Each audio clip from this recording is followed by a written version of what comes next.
What's going on, everybody? It's me again. Up here I got a creepy vibe out of this graveyard after the last time being up here, catching that voice. But people ask me about the bad side of the graveyard. You'll notice this big open area right here where there's nothing, nobody, and it actually goes back this way too for a ways. But right over in here is supposed to be where a witch and some of her family were buried. And the locals at the time did not want any of their relation buried anywhere near them. So that's why you've got this big old white spot here. And then when you get over here to this part, you'll notice the graves are very old. And a lot of them are very, very old. Look at that. Even this one here. Revolutionary War. This person was buried in 1823 right here. So we got very old graves. But some of these graves, and I can't remember this one. I actually think it's one of those right there. I don't know. They kind of split them up. It was where a witch and her family was buried. I've actually got the grave in another video. Somebody had pointed it out to me that took care of this cemetery. But yeah, this is a creepy, spooky side to be on right here. So I usually try to cross back over to this side if I can. I'm whispering because something told me it would prefer me to whisper if you caught the last video. Anyway, let's get to the story here. Me and my cousins, we used to go with my uncle hunting to a place called the Daniel Boone National Forest. That's about 2 hours from where I live. We go up there once a year, sometimes twice a year. Knew a guy who land joined the National Forest. You can't hunt in the National Forest. We would go fox hunting, and no, you don't kill the fox. Before I get any hate comments. But we would go fox hunting. It's just more for sport. It's more to let the dogs run, build a fire, and get out in the woods. So this old guy would go with us and let us hunt. And every time we'd load up the truck to go hunting up there to this spot, drive back in the woods on this little trail road, more or less a donkey trail, we'd come to a split. And he would always say, do not ever go right here. Never go right. He more or less said there's things up there when you go right that you don't need to see or be a part of. Of course, I thought of moonshiners and other clubs that might be up, doing up to no good. So after a year or two of him telling us this, I finally asked him, because I was about 14. I said, why? What's up that way? You've got me curious now. Why not take that fork? Where's that go? He said that he goes to a bunch of old caves back in there. He said the reason you don't want to go that way, he said because his mother told him that there was a fetch back in there. And back years ago, people had went missing way back in there. And different things had happened. He said that people would claim that they would hear their voice or hear a voice call their name. They would hear full conversations and nobody would be there. They would hear people talking, and a lot of people went crazy or went mad after they had come out of that part of the woods and heard something calling their name from the mist. It's just a real creepy feeling, that you're in the middle of nowhere and something knows your name. It's weird enough when you're in public and somebody knows your name. But anyway, and he told us stuff like this happened, and the best thing that they could come up with was that a fetch had claimed this part of the woods, and everybody stayed away from it. Everybody claimed to see spirits and all kinds of stuff, lights, all kinds of weird stuff come from that part of the woods trail. But the old man went on to say that they're building a fence. The government, he thought, somebody, is building a great big old huge steel fence back there. And they're fencing in several hundreds of acres for some reason. And he was right. We later would go back in there, me and my cousins, and saw where this fence was being built. I mean, it was at least 12 foot high, big steel fence. Kind of reminds you of what they're putting along the border. It's kind of like that. It wasn't no chain link. It's sort of like that. But I remember I didn't go with them this particular time hunting. I don't remember if I was sick or what the deal was, but my cousin and his brother, two cousins, they went with my uncle. And I'll never forget the story he told me when he come back. I mean, he was shaking. He was actually, this affected him. He said they had walked back, they had went down the trail. And they was just wanting to see the fence, and they was wanting to, I guess, have an experience. But, and they had one. He said they got so far down that trail, maybe a mile or so, and said it got real foggy on them. I think they wanted to see the caves, and it got dark real quick because of that canopy that hangs over.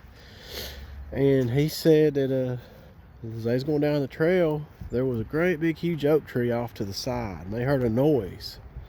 And both of them looked, and up in that oak tree was a little boy.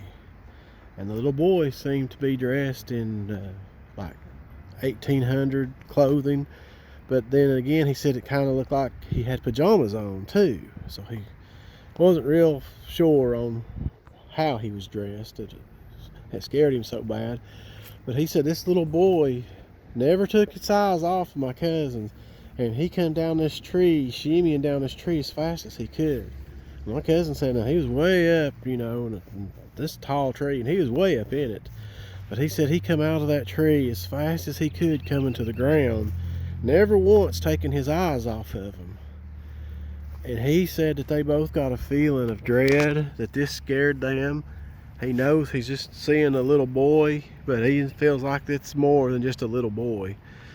And they take off running. I mean, they are horrified at what they see. And of course, they get back, they don't want to tell Bill or my uncle that they done something they wasn't supposed to do. But they sat around the fire the rest of the night, they said, just looking out into the woods, you know, just waiting on this boy to show up at the fire, but he never did. My cousin said that scared him to death so bad.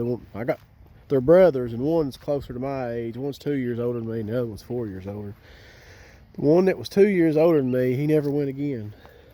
We would go back every year, and that was it. He never went again.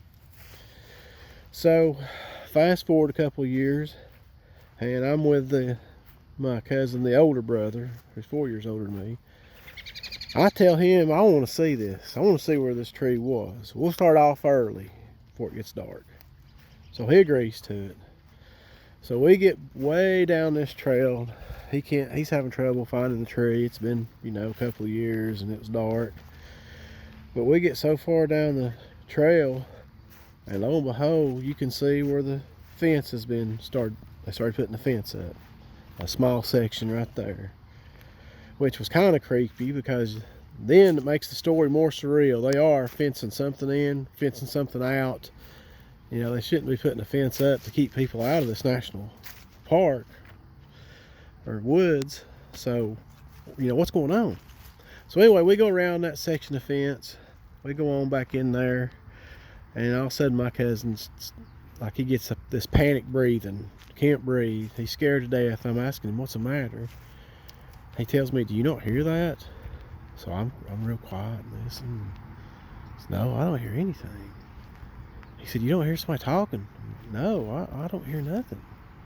So I'm watching his facial expressions, and I can tell he's hearing this, and he's trying to listen even harder, when all of a sudden his facial expressions just change, and he said he just heard his name.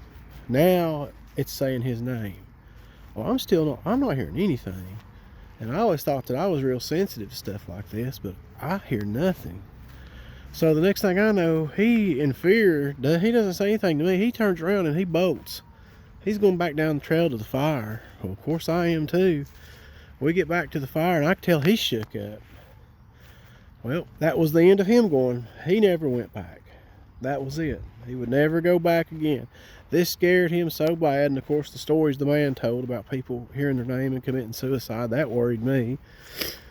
But he never did nothing like that. But it really shook him up so bad that now he's not going back. So a few years go by, my uncle, he dies, and you know, you skip ahead to, I guess, about the, I don't know, the late 90s, I'd say, about 98. We go back, going to visit the old man, and the old guy Bill, he's gone. He had died. He had passed on. We went to his property, and everything had been demolished and changed and bulldozed and stuff. And the trail, how you got back in the woods, it was gone. I don't know how they covered it up, done something. The trail, we couldn't find our way around. Everything had changed. And it was really weird. So we stopped at this little place on the other side of Jellicoe Mountain.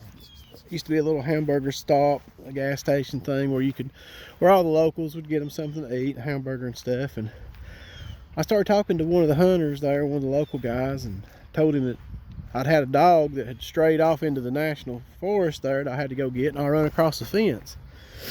I asked him if he knew of the fence. He said yes. He said, don't never go anywhere near that fence. He said, I can't believe you even got that close to it. He said that the soldiers from Fort Campbell, Kentucky had fenced that off for some reason. He seemed to think they done an experiment and they was fencing it in. But his buddy sitting next to him, he seemed to think that that was kind of like a Bermuda Triangle on ground, that the government wanted that property for themselves because it had a portal on it, and several stuff had been sighted, including dog men.